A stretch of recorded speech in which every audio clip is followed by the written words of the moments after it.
Madam Speaker, the President's Cabinet.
Madam Speaker, the President of the United States.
Members of Congress, the President of the United States.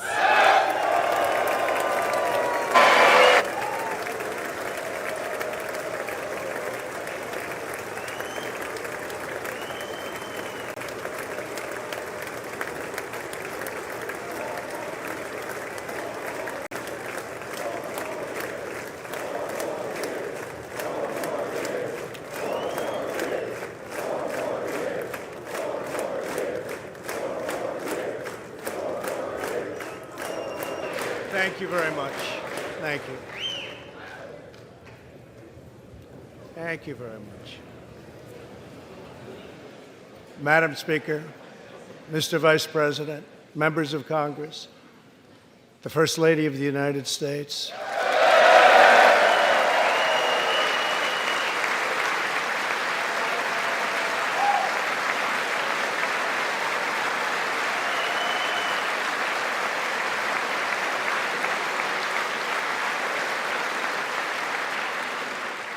and my fellow citizens, 3 years ago, we launched the Great American Comeback.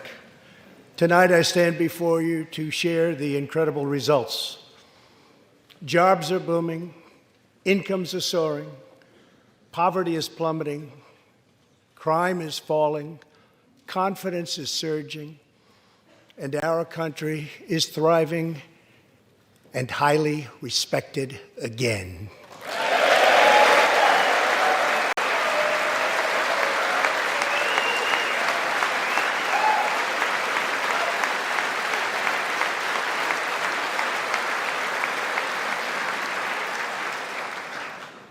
America's enemies are on the run. America's fortunes are on the rise, and America's future is blazing bright. The years of economic decay are over.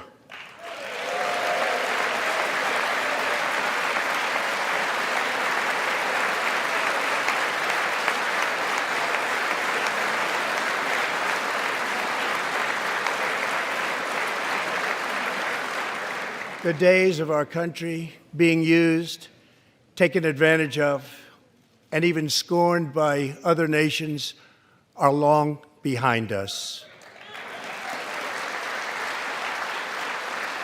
Gone too are the broken promises, jobless recoveries, tired platitudes, and constant excuses for the depletion of American wealth, power, and prestige. In just 3 short years, we have shattered the mentality of American decline, and we have rejected the downsizing of Americans' destiny.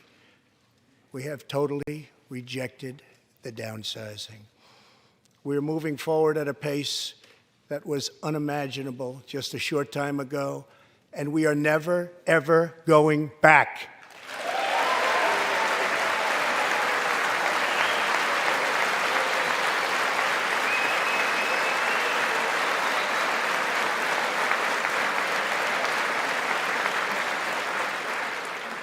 I am thrilled to report to you tonight that our economy is the best it has ever been. Our military is completely rebuilt, with its power being unmatched anywhere in the world, and it's not even close. Our borders are secure. Our families are flourishing. Our values are renewed. Our pride is restored. And for all of these reasons, I say to the people of our great country, and to the members of Congress, the state of our union is stronger than ever before.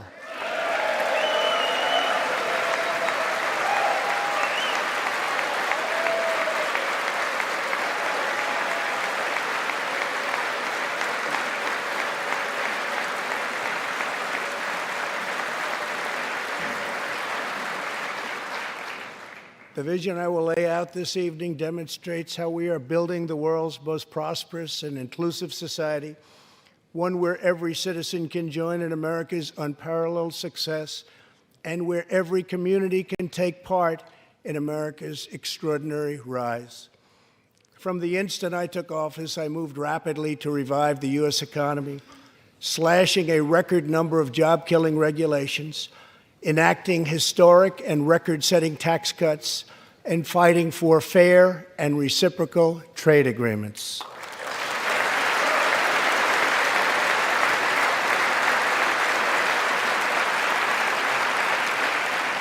Our agenda is relentlessly pro-worker, pro-family, pro-growth, and most of all, pro-American.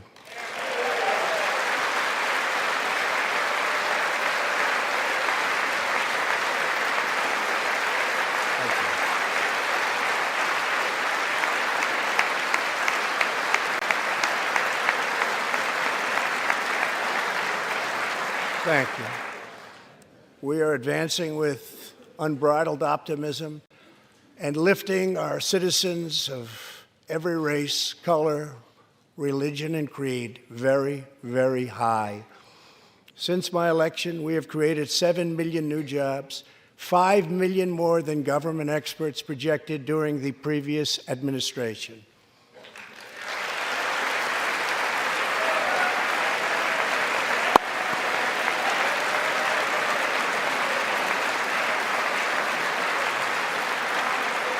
The unemployment rate is the lowest in over half a century. And very incredibly, the average unemployment rate under my administration is lower than any administration in the history of our country.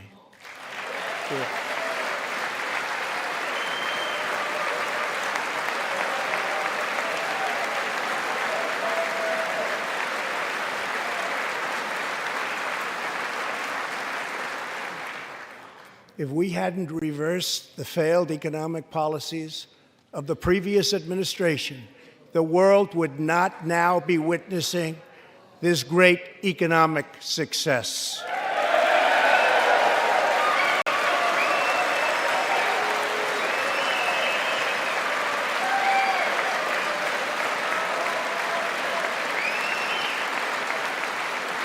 The unemployment rate for African Americans, Hispanic Americans, and Asian Americans has reached the lowest levels in history.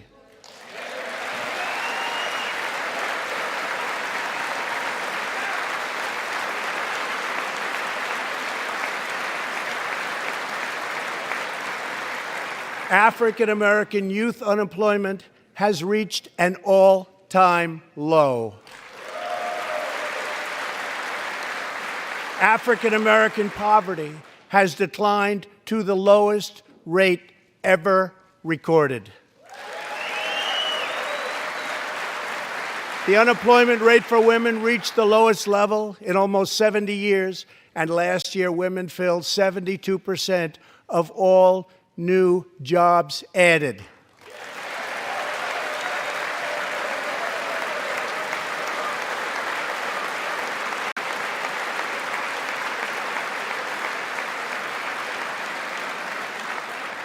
The veterans' unemployment rate dropped to a record low.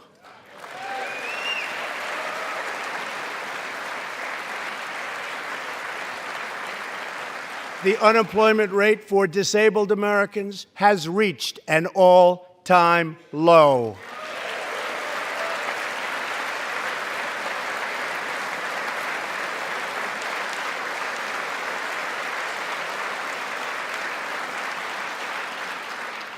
Workers without a high school diploma have achieved the lowest unemployment rate recorded in U.S. history.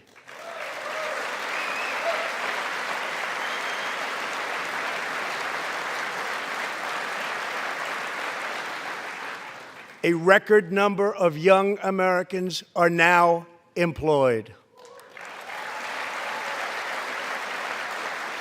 Under the last administration, more than 10 million people were added to the food stamp rolls. Under my administration, 7 million Americans have come off food stamps, and 10 million people have been lifted off of welfare.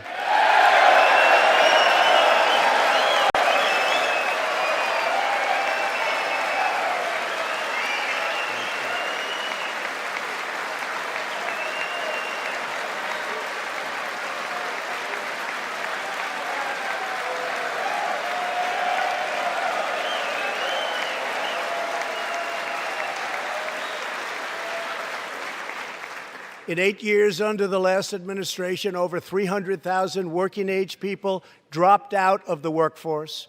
In just 3 years of my administration, 3.5 million people, working-age people, have joined the workforce.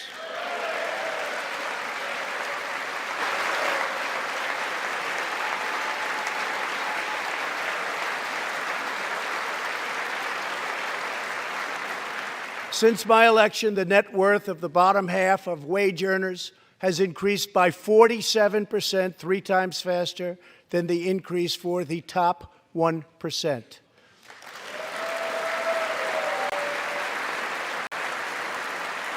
After decades of flat and falling incomes, wages are rising fast, and wonderfully, they are rising fastest for low-income workers who have seen a 16% pay increase since my election.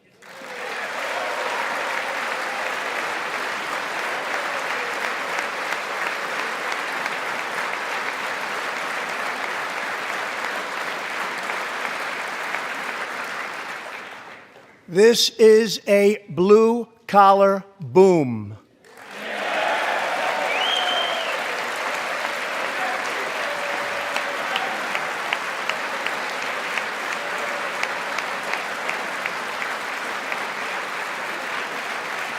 Real median household income is now at the highest level ever recorded. Since my election, U.S. stock markets have soared 70%, adding more than $12 trillion to our nation's wealth, transcending anything anyone believed was possible. This is a record. It is something that every country in the world is looking up to. They admire.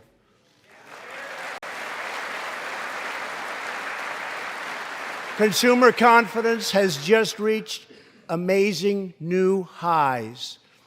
All of those millions of people with 401ks and pensions are doing far better than they have ever done before, with increases of 60, 70, 80, 90, and 100% and even more. Jobs and investments are pouring into 9,000 previously neglected neighborhoods, thanks to Opportunity Zones, a plan spearheaded by Senator Tim Scott as part of our great Republican tax cuts.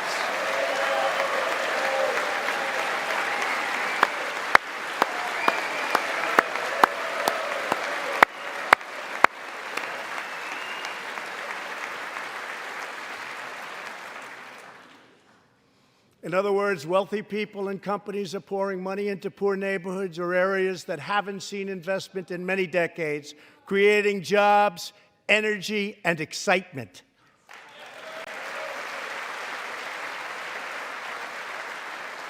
This is the first time that these deserving communities have seen anything like this. It's all working. Opportunity Zones are helping Americans like Army veteran Tony Rankins from Cincinnati, Ohio. After struggling with drug addiction, Tony lost his job, his house, and his family. He was homeless. But then Tony found a construction company that invests in Opportunity Zones. He is now a top tradesman, drug-free, reunited with his family, and he is here tonight. Tony, keep up the great work, Tony.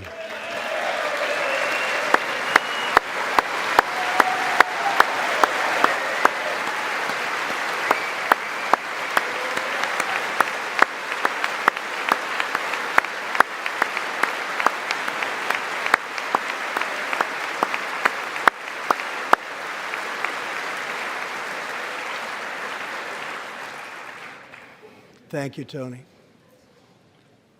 Our roaring economy has, for the first time ever, given many former prisoners the ability to get a great job and a fresh start. This second chance at life is made possible because we passed landmark criminal justice reform into law.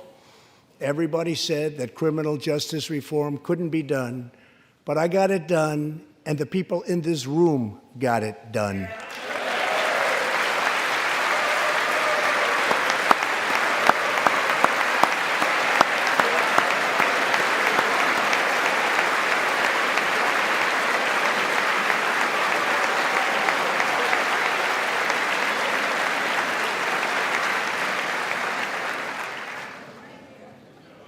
Thanks to our bold regulatory reduction campaign, the United States has become the #1 producer of oil and natural gas anywhere in the world, by far.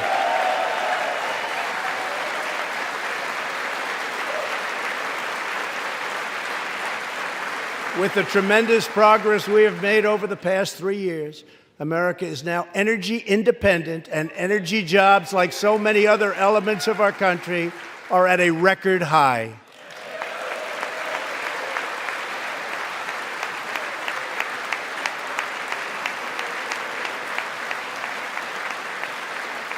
We are doing numbers that no one would have thought possible just 3 years ago. Likewise, we are restoring our nation's manufacturing might, even though predictions were, as you all know, that this could never, ever be done. After losing 60,000 factories under the previous 2 administrations, America has now gained 12,000 new factories under my administration, with thousands upon thousands of plants and factories being planned or being built.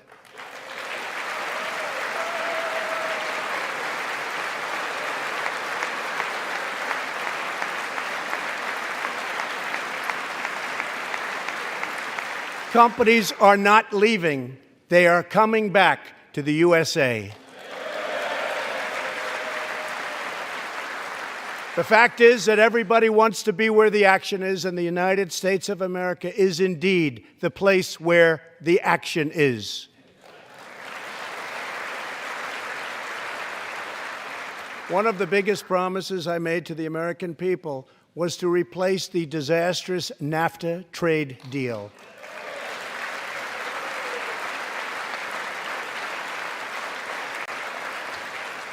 In fact, unfair trade is perhaps the single biggest reason that I decided to run for president.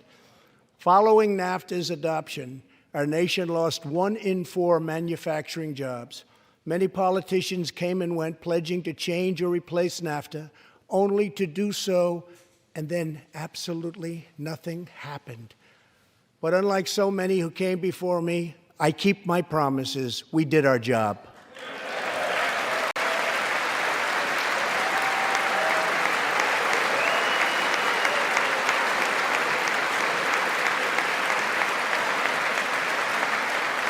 Six days ago, I replaced NAFTA and signed the brand new U.S.-Mexico-Canada agreement into law.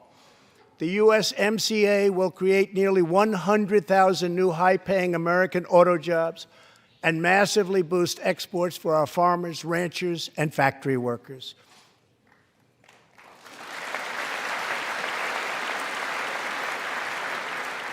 It will also bring trade with Mexico and Canada to a much higher level, but also to be a much greater degree of fairness and reciprocity. We will have that fairness and reciprocity, and I say that finally because it's been many, many years that we were treated fairly on trade. This is the first major trade deal in many years to earn the strong backing of America's labor unions. I also promised our citizens that I would impose tariffs to confront China's massive theft of America's jobs. Our strategy has worked. Days ago, we signed the groundbreaking new agreement with China that will defend our workers, protect our intellectual property, bring billions and billions of dollars into our treasury, and open vast new markets for products made and grown right here in the USA.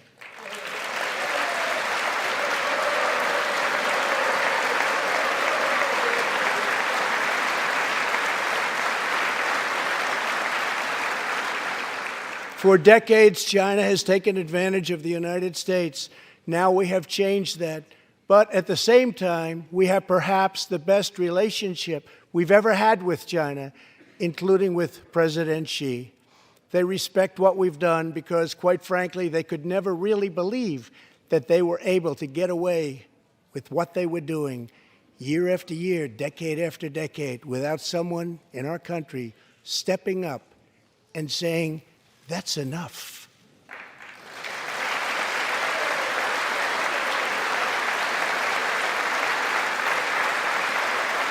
Now we want to rebuild our country, and that's exactly what we're doing. We are rebuilding our country. As we restore American leadership throughout the world, we are once again standing up for freedom in our hemisphere. That's why my administration reversed the failing policies of the previous administration on Cuba.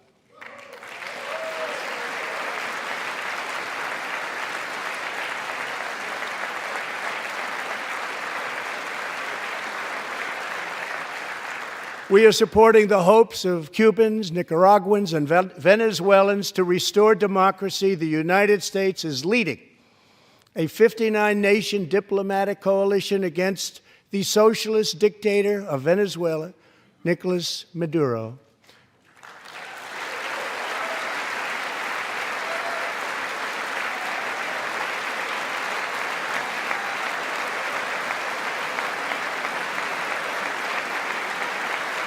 Maduro is an illegitimate ruler, a tyrant who brutalizes his people, but Maduro's grip on tyranny will be smashed and broken. Here this evening is a very brave man who carries with him the hopes, dreams, and aspirations of all Venezuelans. Joining us in the gallery is the true and legitimate president of Venezuela, Juan Guaido. Mr. President, please take this message back to your homeland.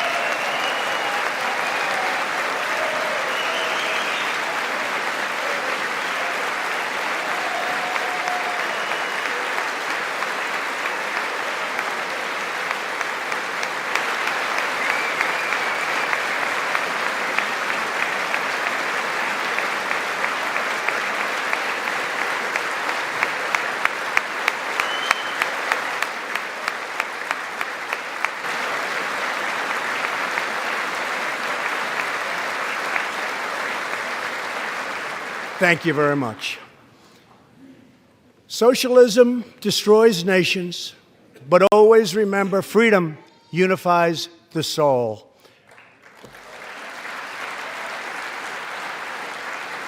To safeguard American liberty, we have invested a record-breaking $2.2 trillion in the United States military.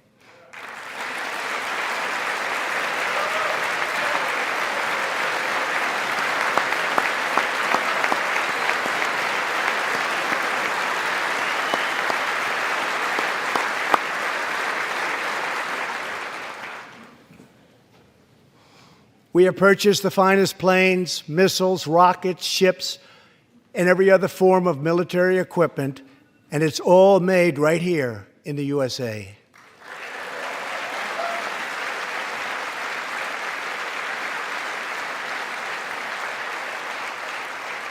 We are also getting our allies, finally, to help pay their fair share.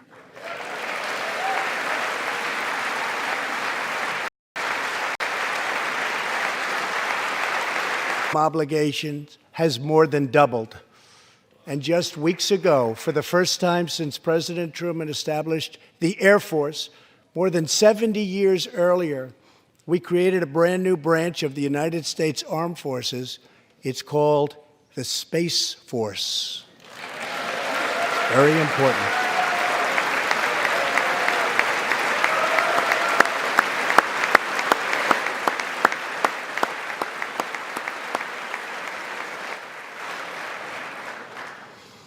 In the gallery tonight, we have a young gentleman, and what he wants so badly, 13 years old, Ian Lonfay. He's an 8th grader from Arizona. Ian, please stand up. Ian has always dreamed of going to space. He was the first in his class and among the youngest at an aviation academy. He aspires to go to the Air Force Academy, and then he has his eye on the Space Force. As Ian says, most people look up at space. I want to look down on the world.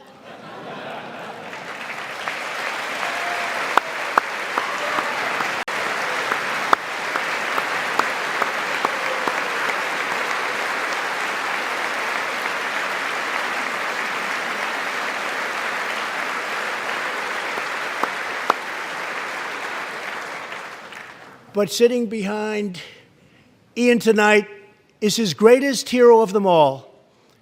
Charles Magee was born in Cleveland, Ohio, 1 century ago.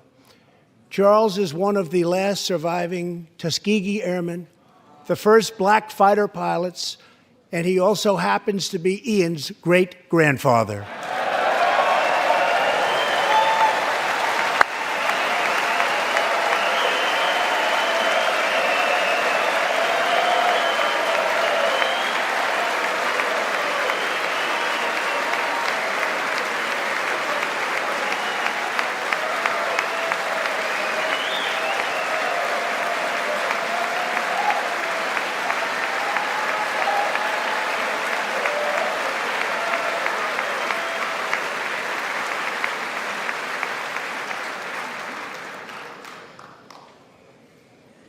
Incredible story. After more than 130 combat missions in World War II, he came back home to a country still struggling for civil rights and went on to serve America in Korea and Vietnam. On December 7th, Charles celebrated his 100th birthday.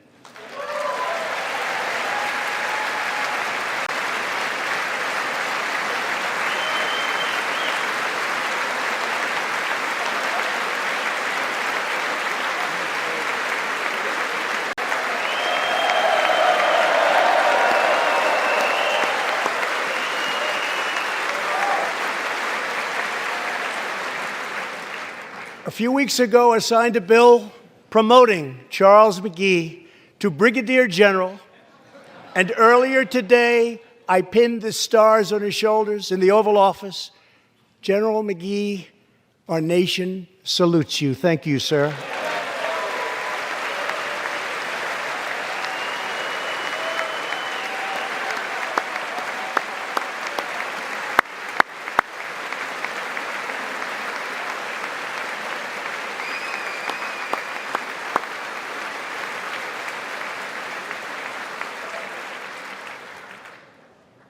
From the Pilgrims to the founders, from the soldiers at Valley Forge to the marchers at Selma, and from President Lincoln to the Reverend Martin Luther King, Americans have always rejected limits on our children's future.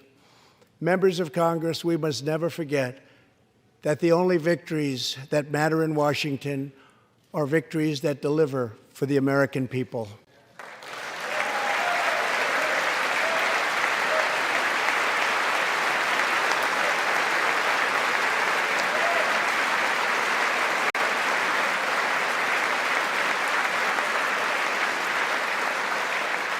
The people are the heart of our country. Their dreams are the soul of our country, and their love is what powers and sustains our country. We must always remember that our job is to put America first.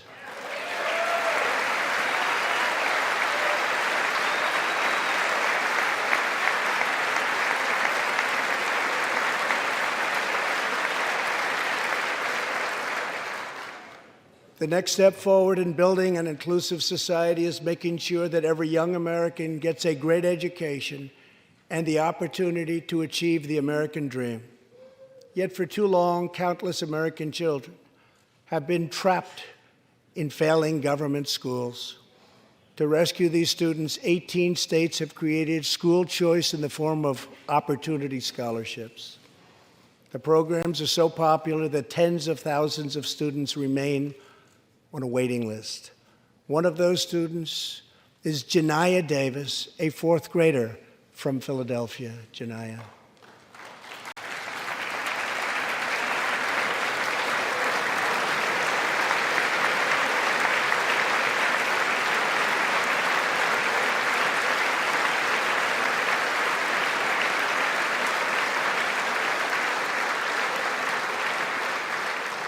Janiyah's mom, Stephanie, is a single parent. She would do anything to give her daughter a better future. But last year, that future was put further out of reach when Pennsylvania's governor vetoed legislation to expand school choice to 50,000 children. Janiyah and Stephanie are in the gallery. Stephanie, thank you so much for being here with your beautiful daughter. Thank you very much.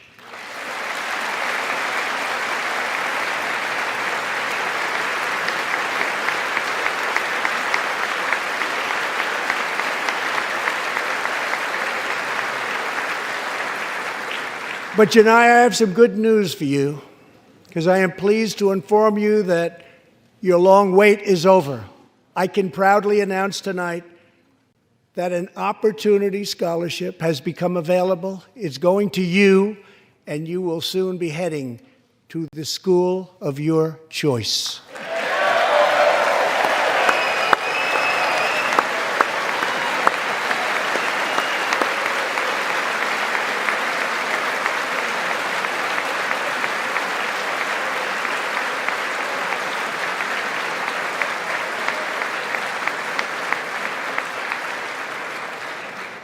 Now I call on Congress to give 1 million American children the same opportunity Janiyah has just received. Pass the Education Freedom Scholarships and Opportunities Act, because no parent should be forced to send their child to a failing government school.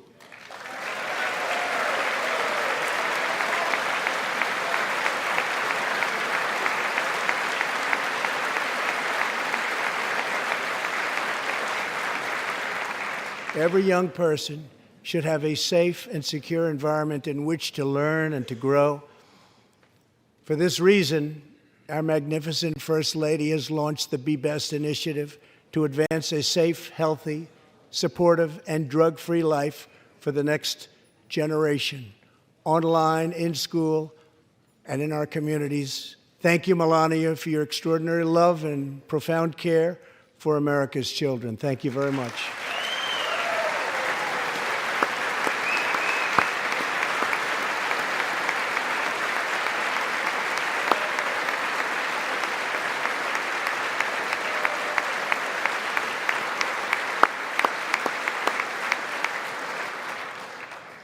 My administration is determined to give our citizens the opportunities they need, regardless of age or background.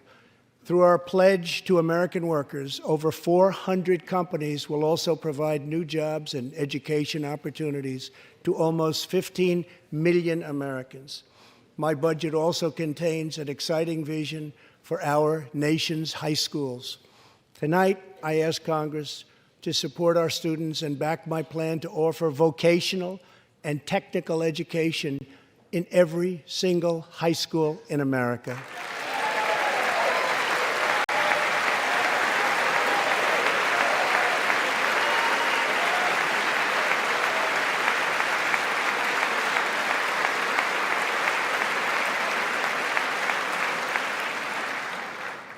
To expand equal opportunity, I am also proud that we achieved record and permanent funding for our nation's historically black colleges and universities.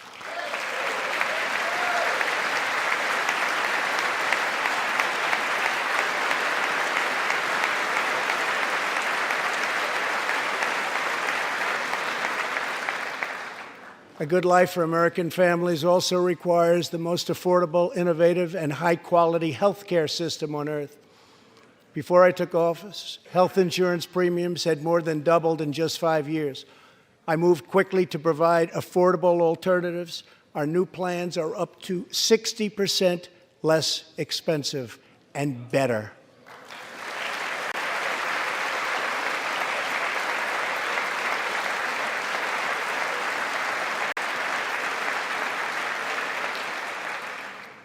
I've also made an ironclad pledge to American families. We will always protect patients with pre-existing conditions.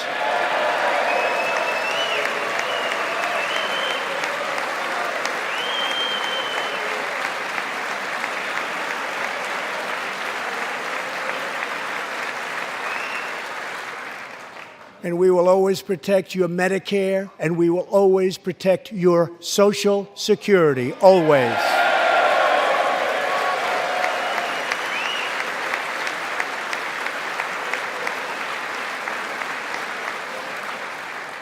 The American patient should never be blindsided by medical bills. That is why I signed an executive order requiring price transparency.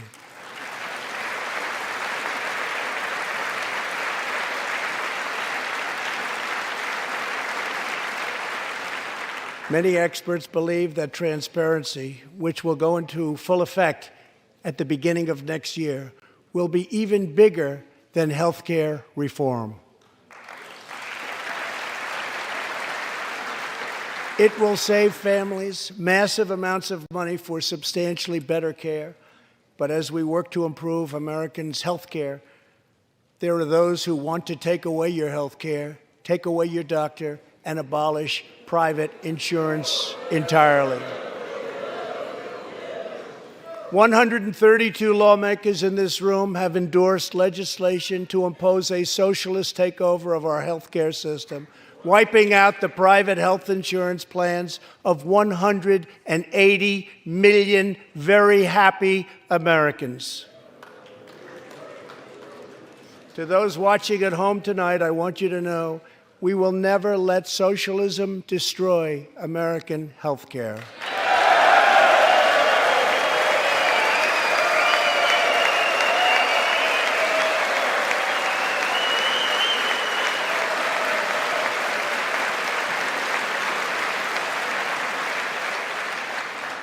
Over 130 legislators in this chamber have endorsed legislation that would bankrupt our nation by providing free taxpayer-funded health care to millions of illegal aliens, forcing taxpayers to subsidize free care for anyone in the world who unlawfully crosses our borders. These proposals would raid the Medicare benefits of our seniors and that our seniors depend on, while acting as a powerful lure for illegal immigration. That is what is happening in California and other states. Their systems are totally out of control, costing taxpayers vast and unaffordable amounts of money. If forcing American taxpayers to provide unlimited free health care to illegal aliens sounds fair to you, then stand with the radical left. But if you believe that we should defend American patients and American seniors, then stand with me and pass legislation to prohibit free government health care for illegal aliens.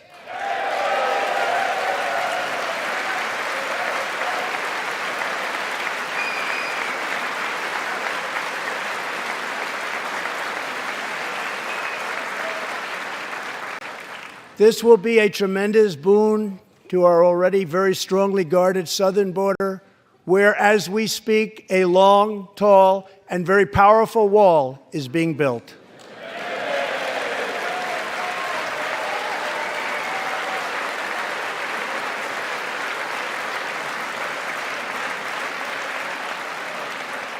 We have now completed over 100 miles and have over 500 miles fully completed in a very short period of time. Early next year, we will have substantially more than 500 miles completed. My administration is also taking on the big pharmaceutical companies. We have approved a record number of affordable generic drugs, and medicines are being approved by the FDA at a faster clip than ever before.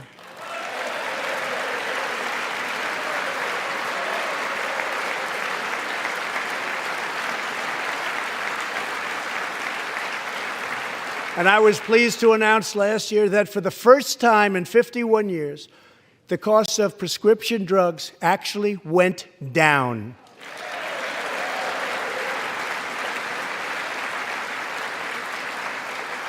And working together, Congress can reduce drug prices substantially from current levels. I've been speaking to Senator Chuck Grassley of Iowa and others in Congress in order to get something on drug pricing done, and done quickly and properly. I'm calling for bipartisan legislation that achieves the goal of dramatically lowering prescription drug prices. Get a bill on my desk, and I will sign it into law immediately.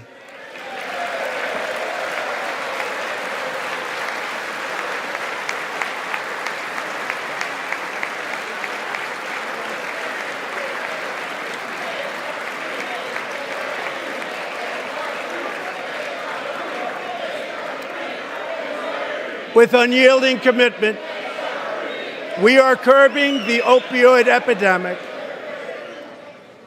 Drug overdose deaths declined for the first time in nearly 30 years.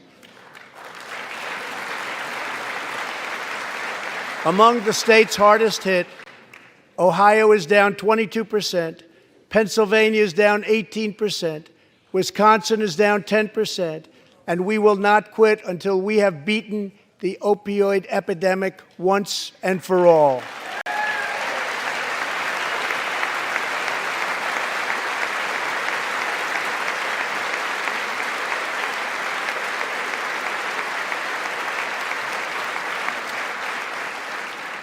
Protecting Americans' health also means fighting infectious diseases.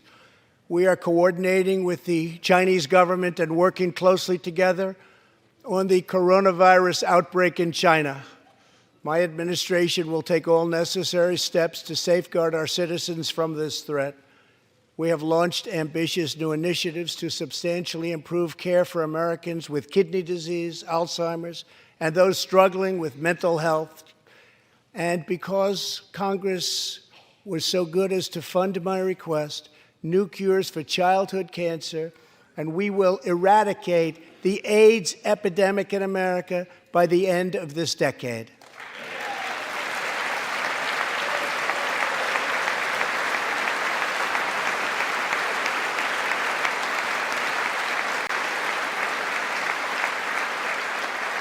Almost every American family knows the pain when a loved one is diagnosed with a serious illness.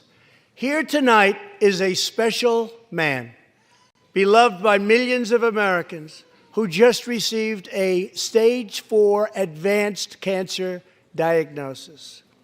This is not good news, but what is good news is that he is the greatest fighter and winner that you will ever meet.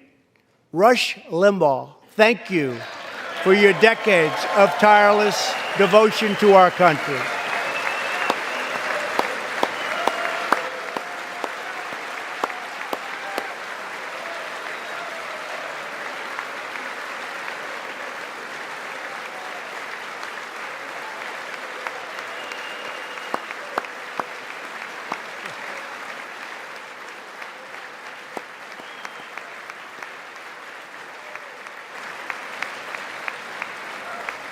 And Rush, in recognition of all that you have done for our nation, the millions of people a day that you speak to and that you inspire, and all of the incredible work that you have done for charity, I am proud to announce tonight that you will be receiving our country's highest civilian honor, the Presidential Medal of Freedom.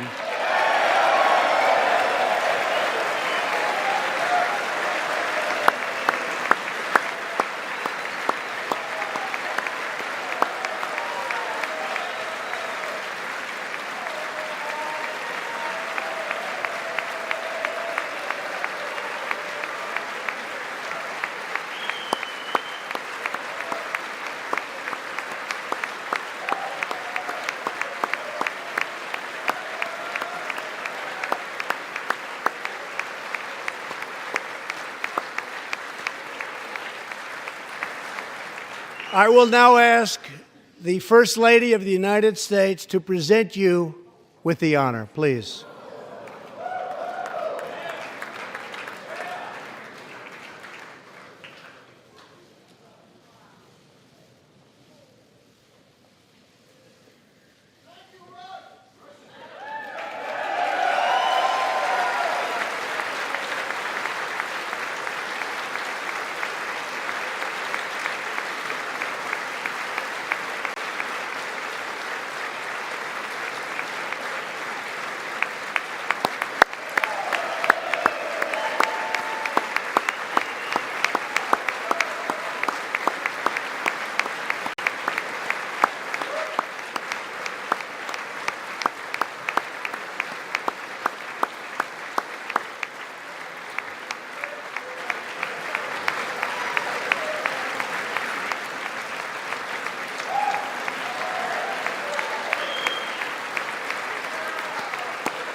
Rush and Catherine, congratulations. Thank you, Catherine. As we pray for all who are sick, we know that America is constantly achieving new medical breakthroughs. In 2017, doctors at St. Luke's Hospital in Kansas City delivered one of the earliest premature babies ever to survive. Born at just 21 weeks and 6 days and weighing less than a pound, Ellie Schneider was a born fighter. Through the skill of her doctors and the prayers of her parents, little Ellie kept on winning the battle of life.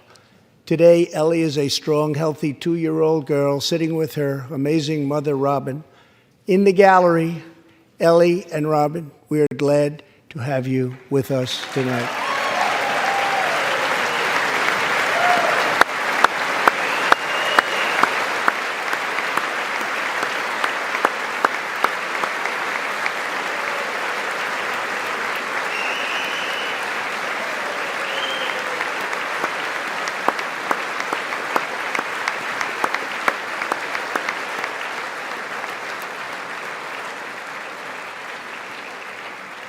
Ellie reminds us that every child is a miracle of life.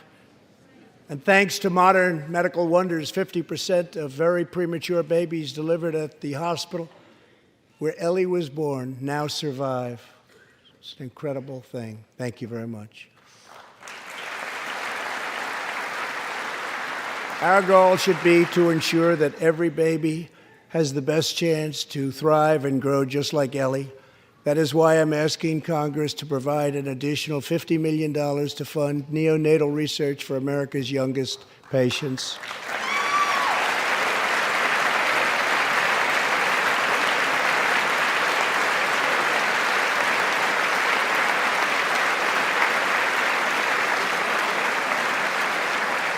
That is why I'm also calling upon members of Congress here tonight to pass legislation finally banning the late-term abortion of babies.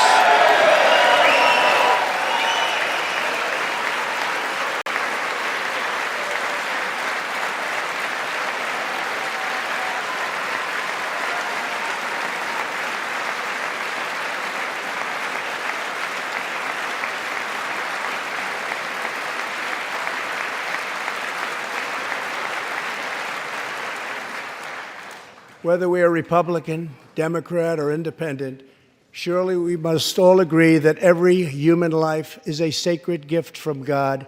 As we support America's moms and dads, I was recently proud to sign the law providing new parents in the federal workforce paid family leave, serving as a model for the rest of the country.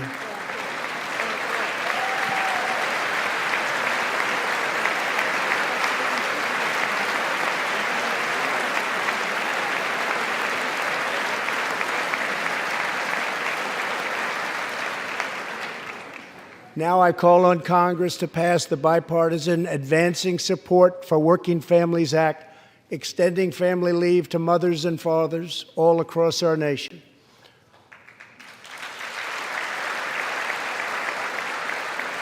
$40 million American families have an average $2,200 extra thanks to our child tax credit.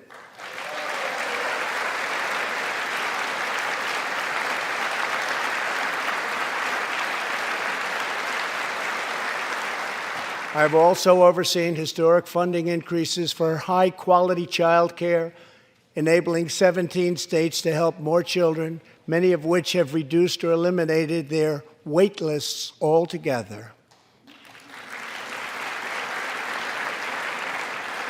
And I sent Congress a plan with a vision to further expand access to high-quality child care and urge you to act immediately. To protect the environment, days ago I announced that the United States will join the 1 Trillion Trees Initiative, an ambitious effort to bring together government and private sector to plant new trees in America and all around the world.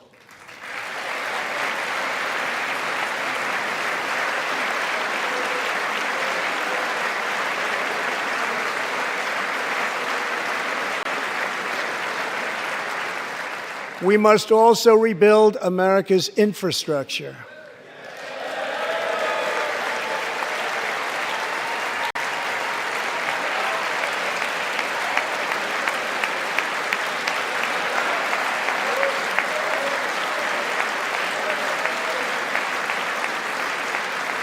I ask you to pass Senator John Barrasso's highway bill to invest in new roads, bridges, and tunnels all across our land. I'm also committed to ensuring that every citizen can have access to high-speed internet, including and especially in rural America.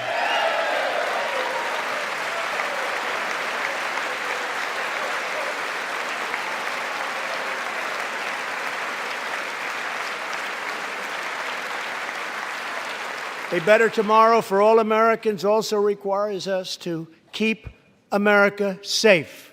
That means supporting the men and women of law enforcement at every level, including our nation's heroic ICE officers.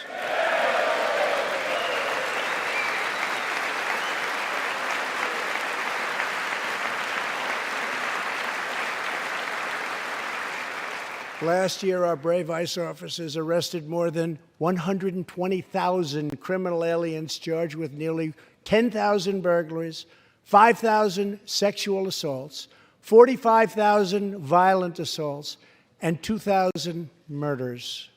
Tragically, there are many cities in America where radical politicians have chosen to provide sanctuary for these criminal illegal aliens. In sanctuary cities, local officials order police to release dangerous criminal aliens to prey upon the public instead of handing them over to ICE to be safely removed. Just 29 days ago, a criminal alien freed by the sanctuary city of New York was charged with the brutal rape and murder of a 92-year-old woman. The killer had been previously arrested for assault, but under New York sanctuary policies, he was set free. If the city had honored ICE's detainer request, his victim would still be alive today. The state of California passed an outrageous law declaring their whole state to be a sanctuary for criminal illegal immigrants, a very terrible sanctuary with catastrophic results. Here is just one tragic example. In December 2018, California police detained an illegal alien with 5 prior arrests, including convictions for robbery and assault. But as required by California's sanctuary law, local authorities released him. Days later, the criminal alien went on a gruesome spree of deadly violence. He viciously shot one man going about his daily work. He approached a woman sitting in her car and shot her in the arm and in the chest. He walked into a convenience store and wildly fired his weapon. He hijacked a truck and smashed into vehicles, critically injuring innocent victims. One of the victims is a terrible, terrible situation. Died, 51-year-old American named Rocky Jones. Rocky was at a gas station when this vile criminal fired 8 bullets at him from close range, murdering him in cold blood. Rocky left behind a devoted family, including his brothers, who loved him more than anything else in the world. One of his grieving brothers is here with us tonight. Jody, would you please stand? Jody, thank you.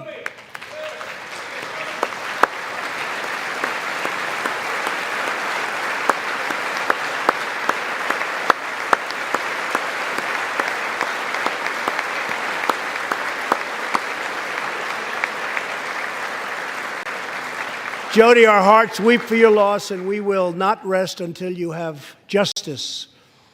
Senator Tom Tillis has introduced legislation to allow Americans like Jody to sue sanctuary cities and states when a loved one is hurt or killed as a result of these deadly practices.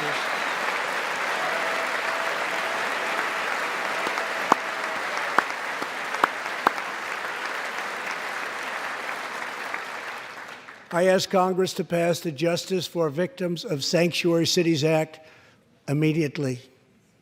The United States of America should be a sanctuary for law-abiding Americans, not criminal aliens.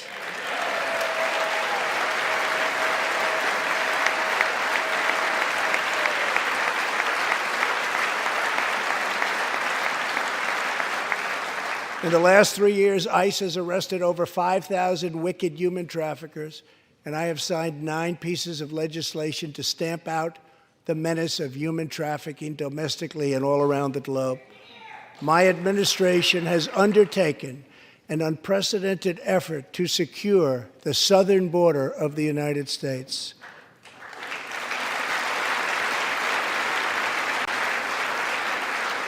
Before I came into office, if you showed up illegally on our southern border and were arrested, you were simply released and allowed into our country, never to be seen again.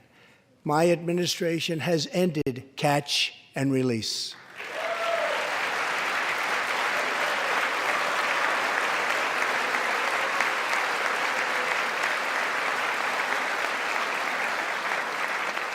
If you come illegally, you will now be promptly removed from our country.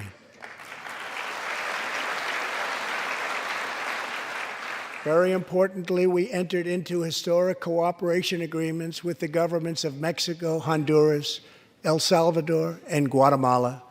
As a result of our unprecedented efforts, illegal crossings are down 75% since May, dropping 8 straight months in a row.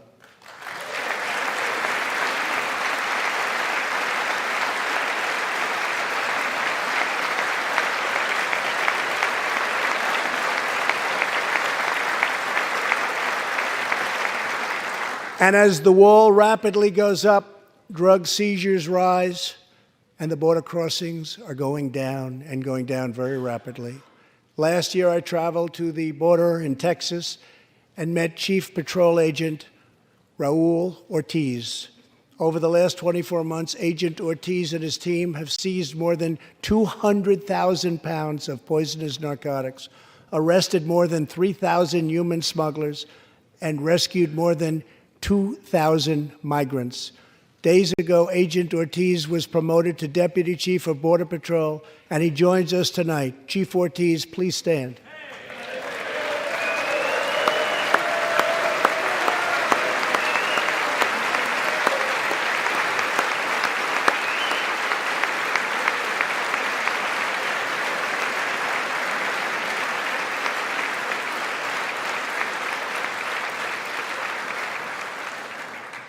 A grateful nation thanks you and all of the heroes of Border Patrol and ICE. Thank you very much.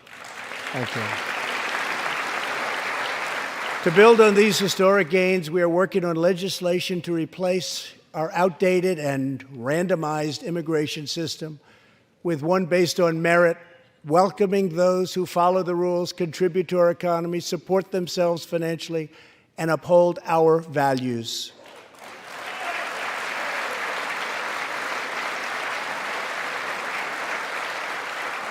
With every action, my administration is restoring the rule of law and reasserting the culture of American freedom.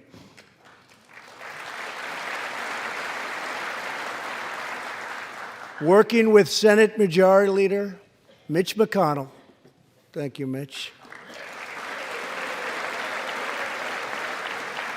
and his colleagues in the Senate, we have confirmed a record number of 187 new federal judges to uphold our Constitution as written. This includes 2 brilliant new Supreme Court justices, Neil Gorsuch and Brett Kavanaugh. Thank you.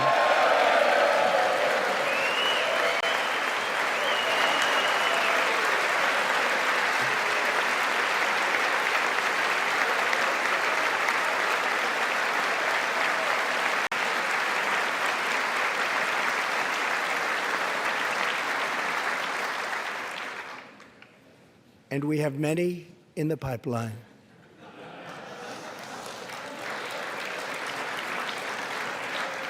My administration is also defending religious liberty, and that includes the constitutional right to pray in public schools.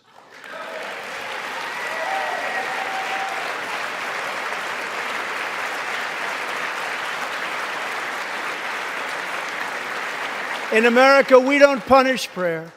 We don't tear down crosses. We don't ban symbols of faith. We don't muzzle preachers and pastors. In America, we celebrate faith. We cherish religion. We lift our voices in prayer, and we raise our sights to the glory of God. Just as we believe in the First Amendment, we also believe in another constitutional right that is under siege all across our country. So long as I am president, I will always protect your Second Amendment right to keep and bear arms.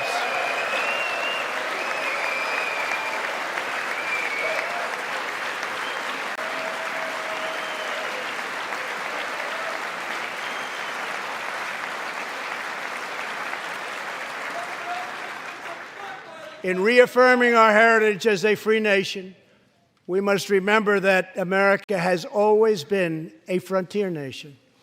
Now we must embrace the next frontier, America's manifest destiny in the stars. I am asking Congress to fully fund the Artemis program to ensure that the next man and the first woman on the moon will be American astronauts, using this as a launching pad to ensure that America is the first nation to plant its flag on Mars.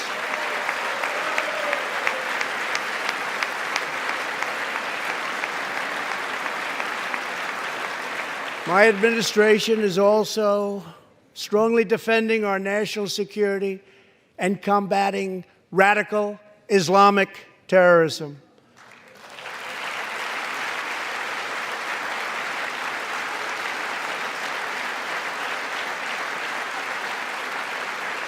Last week, I announced a groundbreaking plan for peace between Israel and the Palestinians. Recognizing that all past attempts have failed, we must be determined and creative in order to stabilize the region and give millions of young people the chance to realize a better future. 3 years ago, the barbarians of ISIS held over 20,000 square miles of territory in Iraq and Syria.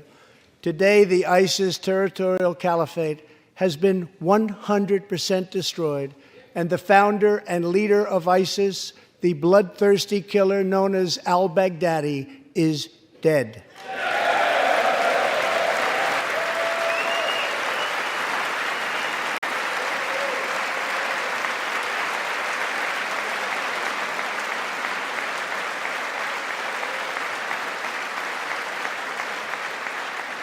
We are joined this evening by Carl and Marcia Muller.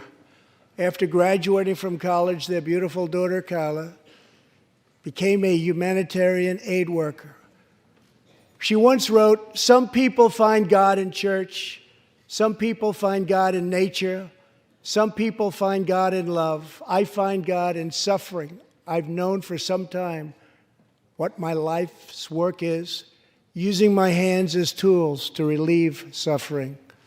In 2013, while caring for suffering civilians, had given their mission a name, Task Force 814. It was a reference to a special day, August 14th, Kayla's birthday. Carl and Marcia, America's warriors, never forgot Kayla, and neither will we. Thank you.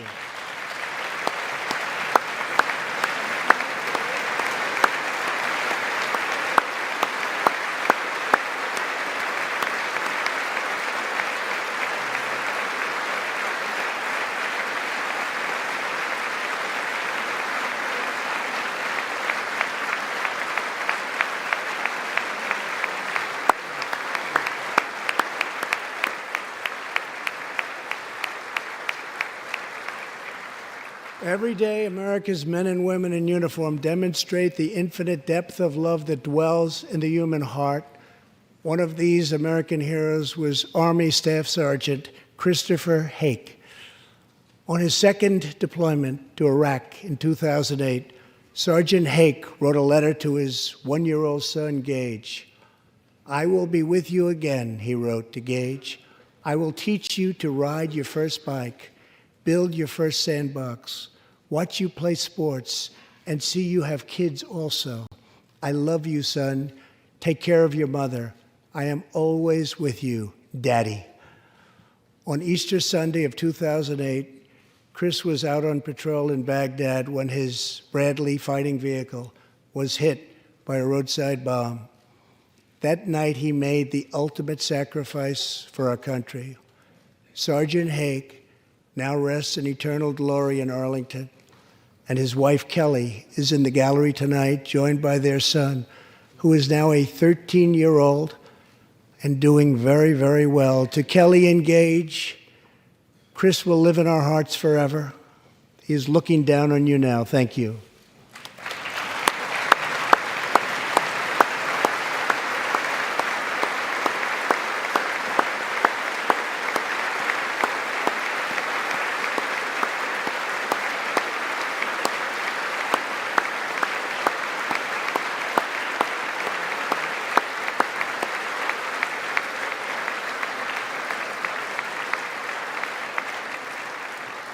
Thank you very much. Thank you both very much.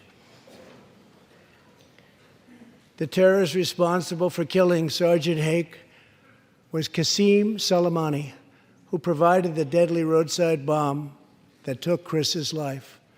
Soleimani was the Iranian regime's most ruthless butcher, a monster who murdered or wounded thousands of American service members in Iraq.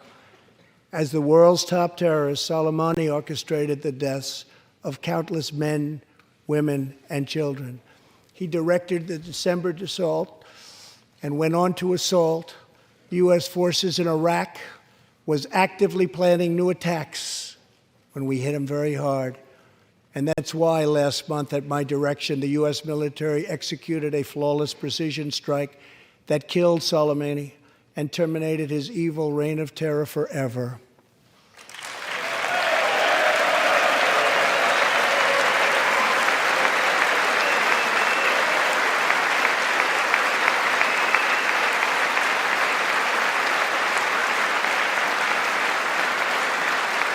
Our message to the terrorists is clear.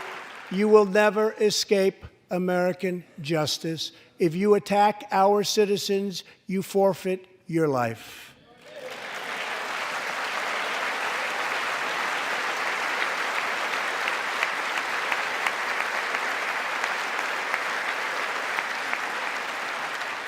In recent months, we have seen proud Iranians raise their voices against their oppressive rulers. The Iranian regime must abandon its pursuit of nuclear weapons, stop spreading terror, death, and destruction, and start working for the good of its own people.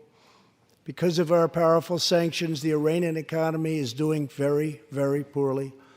We can help them make a very good and short-time recovery.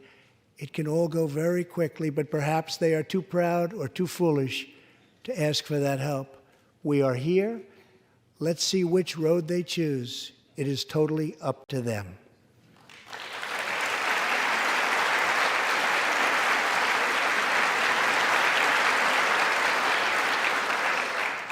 As we defend American lives, we are working to end America's wars in the Middle East. In Afghanistan, the determination and valor of our warfighters has allowed us to make tremendous progress, and peace talks are now underway.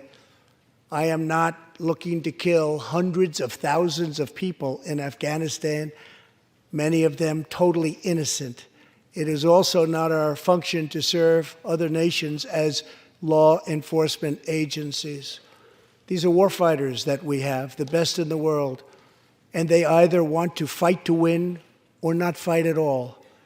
We are working to finally end America's longest war and bring our troops back home.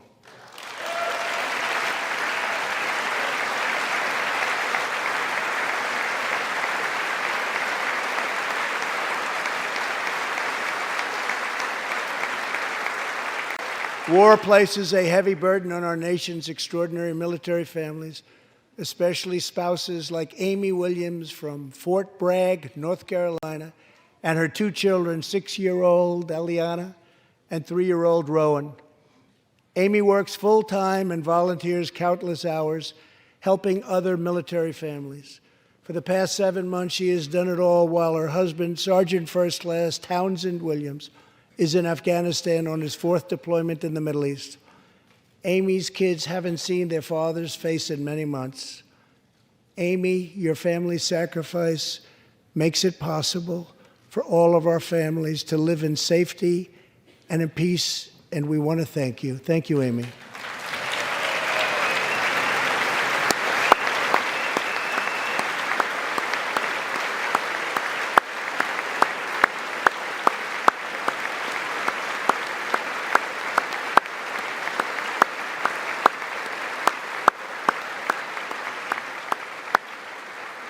But Amy, there is one more thing. Tonight we have a very special surprise. I am thrilled to inform you that your husband is back from deployment. He is here with us tonight, and we couldn't keep him waiting any longer.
Welcome home, Sergeant Williams. Thank you very much. As the world bears witness tonight, America is a land of heroes. This is a place where greatness is born, where destinies are forged, and where legends come to life. This is the home of Thomas Edison and Teddy Roosevelt, of many great generals, including Washington, Pershing, Patton, and MacArthur. This is the home of Abraham Lincoln, Frederick Douglass, Amelia Earhart, Harriet Tubman, the Wright brothers, Neil Armstrong, and so many more. This is the country where children learn names like Wyatt Earp, Davy Crockett, and Annie Oakley. This is the place where the Pilgrims landed at Plymouth and where Texas patriots made their last stand at the Alamo.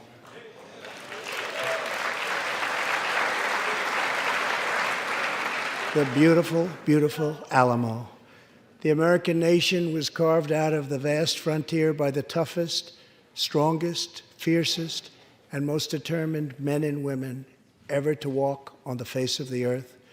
Our ancestors braved the unknown, tamed the wilderness, settled the Wild West, lifted millions from poverty, disease, and hunger, vanquished tyranny and fascism, ushered the world to new heights of science and medicine, laid down the railroads, dug out the canals, raised up the skyscrapers, and ladies and gentlemen, our ancestors built the most exceptional republic ever to exist in all of human history, and we are making it greater than ever before.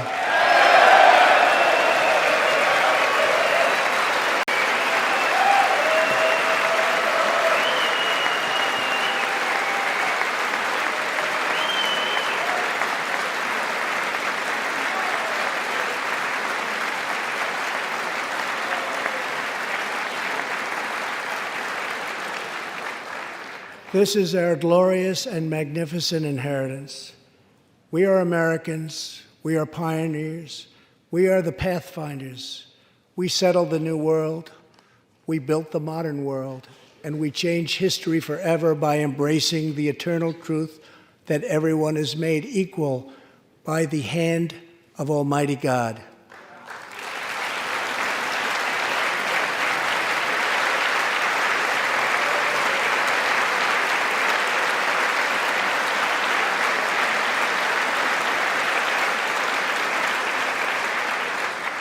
America is the place where anything can happen. America is the place where anyone can rise. And here, on this land, on this soil, on this continent, the most incredible dreams come true. This nation is our canvas, and this country is our masterpiece. We look at tomorrow and see unlimited frontiers just waiting to be explored. Our brightest discoveries are not yet known. Our most thrilling stories are not yet told. Our grandest journeys are not yet made. The American age, the American epic, the American adventure has only just begun. Our spirit is still young. The sun is still rising. God's grace is still shining. And my fellow Americans, the best is yet to come. Thank you, God bless you, and God bless America. Thank you very much.